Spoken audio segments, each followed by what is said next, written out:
이 땅과 열방 중에 있는 모든 하나님의 사람들을 축복합니다. 또한 장래에 하나님의 은총 속으로 들어올 모든 사람들도 축복합니다. 오늘은 보좌를 경험하라 117쪽에서 봅니다. 모든 순종은 선택사항이 아니라 필수사항입니다. 그럼에도 이 순종에는 굉장한 조건이 하나 붙습니다. 그것은 누가복음 1장 38절에서 마리아가 말했던 것처럼 내게 이루어지이다. 내가 허락을 해야 돼요. 그 다음에 이사야 6장 9절 말씀에 기록된 것처럼 이사야가 나를 보내어 주십시오. 이사야가 자원을 한 거죠. 그죠? 내게 이루어지기를 내가 허락을 해야 되고 내가 하나님 앞에서 스스로 그 일을 하겠다고 자원을 했을 때 이 순종이 진짜 가치가 있고 하나님이 그와 함께 하십니다. 그래서 출애굽기 3장에 보면 하나님께서 모세를 부르세요. 하나님께서 모세를 부르시는 그 하나의 그 장면이 3장, 4장까지 연결되어져요.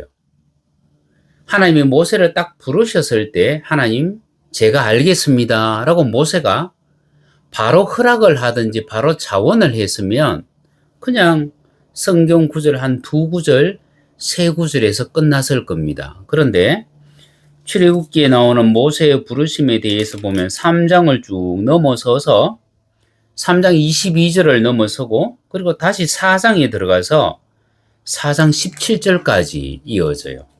이것이 몇 개의 구절이냐 하면 39개 구절에 걸쳐가지고 하나님과 모세가 계속 실랑이를 합니다. 너는 이 일을 감당해라. 하나님, 아니요, 나는 그 일을 할 수 없습니다. 이게 39개 구절에 나온다는 얘기죠. 그래서 보면 3장 11절 말씀에 보면 모세가 이렇게 얘기합니다. 하나님이 그에게 하실 일을 말씀하셨음에도 불구하고 모세는 하나님, 내가 누구인데 그 일을 하겠습니까? 하나님, 나는 나를 보니까 이 일을 못하겠습니다. 모세는 지금 누구를 보느냐면 하나님을 보는 것이 아니고 자기를 봐요. 그러니까 순종을 못하는 거예요.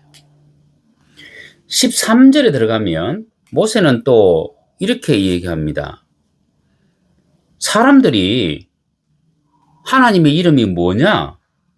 너를 보낸 그분이 누구냐라고 얘기하면 나는 할 말이 없기 때문에 나는 그 일을 못하겠습니다 라고 얘기해요. 그리고 난 뒤에 4장에 들어서면 모세는 또다시 얘기합니다. 다른 사람들이 나에게 너는 지금 거짓말하고 있지 않느냐? 하나님께서 정말 너에게 나타났느냐? 라고 하면 나는 증명할 길이 없습니다. 그래서 나는 그 일을 못하겠습니다. 그래서 하나님이 또 설명을 하세요. 설명을 했더니만 4장 10절에 들어가면 모세는 다시 이렇게 얘기합니다. 하나님, 나는 원래 말에 능하지 못한 사람입니다. 그래서 나는 못하겠습니다. 모세는 또 누구를 봐요? 하나님을 보는 것이 아니고 자기를 봐요. 그래서 하나님이 또 말씀을 하세요. 입을 지은 자가 누구냐? 입을 만든 자가 누구냐? 내가 아니냐? 이제 가거라. 내가 너희의 입과 함께 있어서 할 말을 가르칠 것이다. 여러분 이쯤 되어지면 예 할 것 같은데 모세는 4장 13절에 들어가면 뭐라고 얘기를 하느냐면 하나님 보낼 만한 자를 보내십시오. 그때 하나님이 화를 내세요. 하나님의 이 화는 뭐냐면 모세가 스스로 자원하도록 하나님이 화를 내세요. 여러분 순종은 그것이 무엇인지 순종이 무엇인지 묻는다면 그것은 답을 찾을 수 없는 질문입니다. 왜냐하면 순종은 머리로 계산되어지는 것도 아니고 머리로 이해되는 것도 아니에요. 동시에 각자에게 요구하는 그 순종이 다 다르기 때문에 누군가에게 물어서 순종이 뭡니까? 라고 얘기했을 때 답을 줄 수 있는 사람이 한 사람도 없어요. 쉽게 얘기하면 모든 학생들에게 전부 답이 다른 문제를 하나씩 다 줬어요. 똑같은 문제가 하나도 없어요. 근데 내가 내 친구에게 야, 이거 답이 뭐야? 라고 물으면 그 친구는 내 문제를 몰라요. 그 친구는 자기 문제에 대한 답은 알지만 내 문제에 대한 답은 몰라요. 순종은 바로 이런 것입니다. 각자에게 주어진 말씀이 다 다르기 때문에 그 말씀에 대한 답은 나 스스로 순종함으로 말미암아 답을 찾아가는 거예요. 그래서 순종이 무엇인지 알고 싶다면 일단 순종해야 됩니다.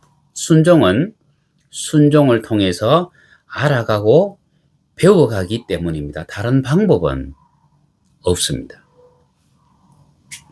하나님께서 원하시는 믿음은 우리가 일반적으로 말하는 믿음 위에 행함이라고 하는 순종이 더해진 겁니다. 믿음은 하나님께서 예정해 놓으신 길을 갈 수 있는 힘을 주고요. 그리고 그 길을 걸어가는 것이 순종입니다. 그래서 믿음과 순종이 하나가 딱 되어졌을 때 하나님의 역사가 일어납니다. 그럼에도 불구하고 많은 그리스도인들이 순종하지 못하는 이유가 뭘까? 순종하지 못하는 이유는 변화를 두려워하기 때문입니다. 지금 있는 그곳에서 지금의 처지, 지금의 형편에 만족한다는 얘기입니다. 그런데 여러분, 언제 변화를 두려워하지 않고 순종할 수 있느냐? 여러분, 내가 순종할 때 오는 그 고통보다 지금 현재의 내 상황이 더 암담하고 더 고통스러울 때 그때 순종할 수 있는 거예요. 다시 말하면 순종하지 못하는 이유는 내가 지금 힘들다고 말은 하지만은 사실은 지금 있는 이 자리가 결국은 만족스럽다는 얘기입니다. 현재에 만족하는 사람은 결코 하나님 앞에서 순종할 수 없습니다. 그래서 익숙하고 편하고 좋은 그것이 신앙생활에 있어서는 오히려 독이 될 수 있다는 사실을 알면 우리는 순종하기를 주저하지 않습니다. 지체하지 않습니다. 하나님은 우리의 성취를 통해 영광 받으시는 것이 아니라 순종을 통해 영광 받으십니다. 순종을 통해서 영광 받으시는 이유는 이 순종은 원수의 나라에는 없는 것이기 때문이에요. 하나님의 나라에만 있는 것이 이 순종이기 때문입니다. 그래서 순종의 여정 동안 하나님은 함께 하십니다. 동시에 순종이 힘들기 때문이며 동시에 순종이 또한 하나님께서 역사할 수 있는 길을 열어주기 때문이에요. 하나님께서 우리의 삶 가운데 역사하도록 하기 위해서는 길을 열어야 되는데 그 길을 여는 것은 바로 우리의 몫이다. 118쪽 세 번째 챕터. 말씀으로 만물을 만드신 하나님께서는 우리가 가는 순종의 여정에서는 침묵하십니다.